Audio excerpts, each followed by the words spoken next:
Gujarat high court advocate association જેનું રાજકારણ ફરી ગરમાયું છે। એસોસિએશનની મેનેજિંગ કમિટીની ફરી મીટિંગ મળી। પ્રમુખ બ્રિજેશ ત્રિવેદી સામે અવિશ્વાસની દરખાસ્તના મુદ્દાના વિરોધમાં બેઠક મળી। 160 થી વધુ સભ્યોની મૂળ બંધારણ પ્રમાણે કાર્યવાહીની માંગ સાથે દરખાસ્ત કરવામાં આવી। Gujarat high court advocate association Bombay public trust હેઠળ નોંધાયેલું ટ્રસ્ટ છે। ટ્રસ્ટના બંધારણમાં બદલાવ લાવવો હોય તો માત્ર ચેરિટી કમિશનરમાં દાવો કરાયો છે। પબ્લિક ટ્રસ્ટ રેકોર્ડ મુજબની કાર્યવાહીમાં મેનેજિંગ કમિટીમાં દરખાસ્ત લાવી અવિશ્વાસ પ્રસ્તાવ અંગેની કાર્યવાહી ગેરબંધારણીય હોવાનો બહુમત છે।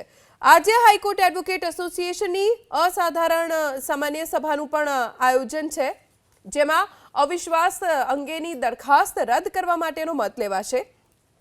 પ્રમુખ બ્રિજેશ ત્રિવેદીને પ્રમુખ પદ પર ચાલુ રાખવા કે કેમ તે અંગેના મતદાન અને મંજૂરી આપી શકાય કે કેમ તે અંગે આજે નિર્ણય લેવાશે। કુલ 128 મેમ્બરોએ ગૂગલ ફોર્મ ભર્યું।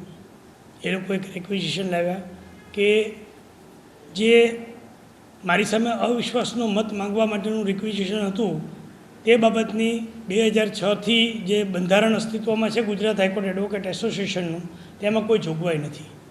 તદુપરાંત શ્રી દીપેનભાઈ દવે જે બાર કાઉન્સિલના પણ મેમ્બર છે, તેમણે પણ એક વિગતવાર પત્ર લખ્યો કે બંધારણમાં આ પ્રકારની કોઈ જોગવાઈ નથી। ગુજરાત હાઈકોર્ટ એડવોકેટ એસોસિએશન એ બોમ્બે પબ્લિક ટ્રસ્ટ એક્ટ નીચે રજિસ્ટર્ડ થયેલું ટ્રસ્ટ છે, એટલે આમાં કોઈ જો દૂર કરવાની વ્યવસ્થા ના હોય તો માત્ર ચેરિટી કમિશનરની પરમિશન લઈ અને કોઈને પણ દૂર કરવા હોય, પ્રેસિડેન્ટ, વાઇસ પ્રેસિડેન્ટ, સેક્રેટરી કે કોઈ પણ ઇવન મેમ્બરને, તો માત્ર દાવો જ થઈ શકે। એટલે ગેરબંધારણીય જે આખી મિટિંગ જે થવાની હતી તેને રદ કરવા માટેનું એક રિક્વેઝિશન આવ્યું છે। તેને માટે આજે એક એક્સ્ટ્રાઓર્ડિનરી જનરલ બોડી મિટિંગ બોલાવી છે।